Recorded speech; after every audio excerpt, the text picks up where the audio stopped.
Bízhatok benne, hogy megint a tévében? Figyeljenek ide. Mi nekünk 3 gyerekünk van. A 4. gyerek jön. Van egy lakás, amit ki szeretnének utalni, legalábbis céloznak rá. Inkább leveszem a szemüvegem, hogy szemtől szembe nézzünk. Nem szeretek a szemüvegen keresztül nézni egy hölgyel, vagy egy úrral, vagy a közönséggel majd, aki nézni fogja ezt, mert gondolom nézni fogja. Az én lelkem és a családom állapota annyira felzaklatott lett. 6 éve várunk, családi lakásigénylésünk be van adva. Volt egy törvénymódosítás valamikor, akkor hol van az? Sziasztok, testvérek! Mi folyik itt, gyöngyösön? Odafigyeljetek már! Emberek, akkor mindenkivel megcsinálhassák! Elmentem az orvoshoz. Annyira nem foglalkoztak velem, hogy ízszalagszakadásom van. Azt mondták, 3 héttel elmúlik. Eltelt 3 hónap! Ha bemegyek, feljelentem az orvosi bizottság előtt az egészet, mert én nem vagyok egy buta gyerek. Cigány gyerek vagyok, bár nem vagyok buta.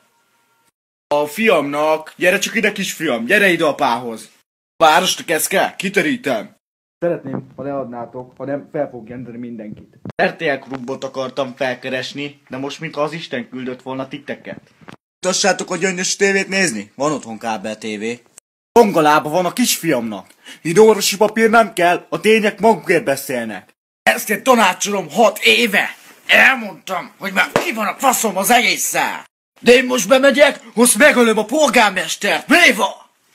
Azért van, hogy a szegény embereknek meg legyek töröpve! Nem bírom, az mondjuk egy kis lyukba, amit én csináltam. Atyám, most menjen, öcskös. Most mindenki hagyjon. Megfárad az ember. Most is a bátyámhoz megy ki a temetőbe. Adja a fájdalmunk. Jaj, nem dobtam le, bocs, bátya. Meg kell menni a polgármesterhez, és ott kell. Nem megyek! Sokszor már az öngyilkosság keringett. Öngyilkossági gondolat keringett sokszor. De azt mondom, nem szabad meghallom, mert ott a 3 gyerekem, akit fel kell nevessek. Mit nevetsz? Olyan vicces vagyok. Neked megvan mindened, hogy szomorodjál meg. Látok, hogy kinevetik az embert, hogy ha-ha, ez egy bolond, csak a bolond őszintén megmondja. Kinevetik az embert, de engem nem érdekel, ha kinevetnek. Mert elmondom a lelkemnek a gondját. Szeretném, hogyha ezt továbbítanátok, mert azért vagytok, a média azért van, hogy az emberek a gondját és problémáját megossza a várossal! Mi folyik itt? Köszönöm szépen, többet nem is szólok. Tisztelettel, kedves uram!